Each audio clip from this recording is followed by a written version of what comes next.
All right, good win Saturday night. Regardless of the final score, there's always things that show up on tape that got to get corrected, and believe me, there's plenty there. Really more interested in moving on to our next opponent, which will be a real challenge at Iowa. Got a lot of respect for Coach Ferentz, everything he's accomplished throughout his career as a head coach and as an assistant too. You know, he's a great line coach before he became a head coach, and he was a graduate assistant at Pitt in 1980.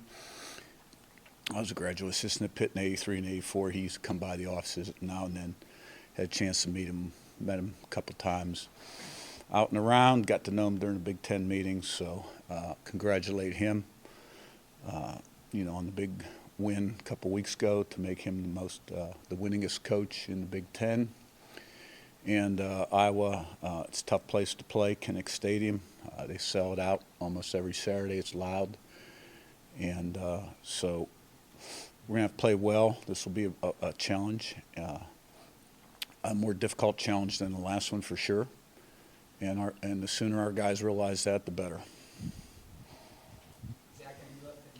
Curt, you talk about your history with Coach Ferentz, but I'm just curious if you have any history with Kinnick. Obviously, it's a place that is very difficult to go, one of the tougher environments in the conference, and kind of has been, I think, particularly for, sort of teams that, as you talk about, need that refocusing quickly after a big win. Yeah, I do not.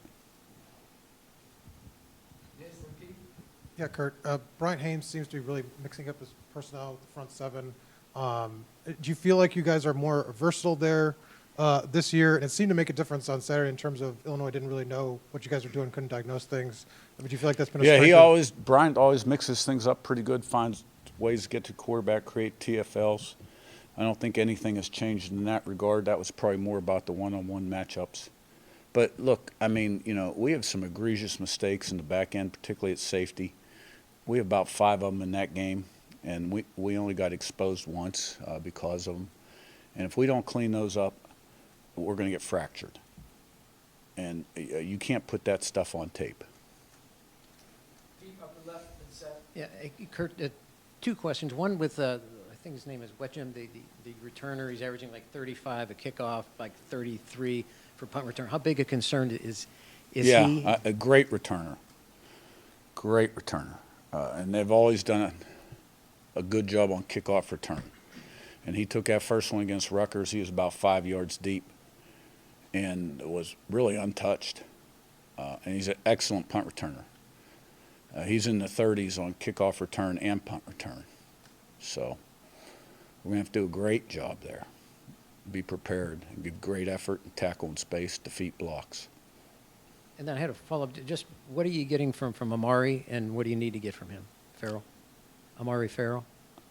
Yeah, I mean, all 3 of those guys, we just need them to do what they're supposed to do consistently. Prepare a little better, see what's going on, make the proper adjustments, communicate quicker, and be where they're supposed to be. I mean, you can't play Tampa 2 coverage and with a safety it's supposed to be on the right and he's on the left and nobody's on number 2 to the field, and that's not necessarily him, okay? So all 3 of those guys are older guys. They're all capable of playing great football, and they have in spurts, but we need more consistency.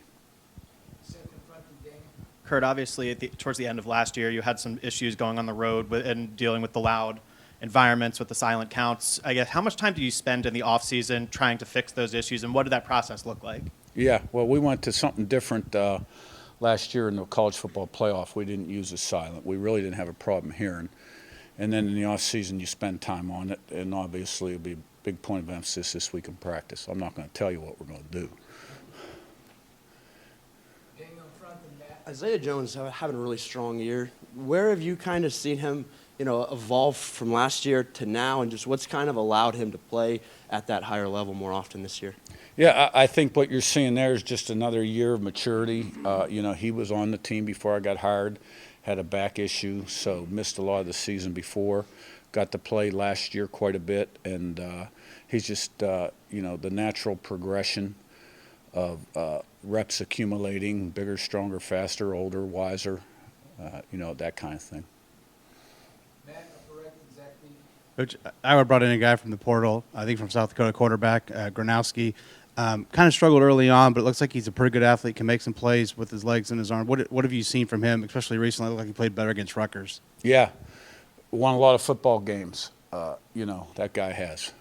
He's a great competitor. He's a big guy. He's got good mobility. They'll run him, design runs, and then there's somewhere he could give it or run it.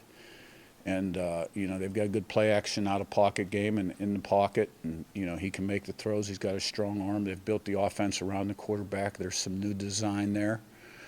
And one thing I'm going to say about Iowa, and you guys all know this that have been in the Big Ten a while, is, they've been running basically the same defense for a long time. Now there's tweaks. And they've always played great defense. And they've got great special teams. And they've always been able to run the ball really well. This quarterback, has been a guy that finds a way to get it done. But the thing about Iowa in general, they will not beat themselves. You will have to beat them. Okay, they're not going to beat themselves, and they play really well at home. Zach in front of Josh.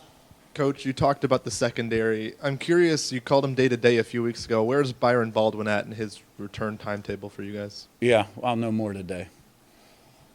Josh on the right and Joe.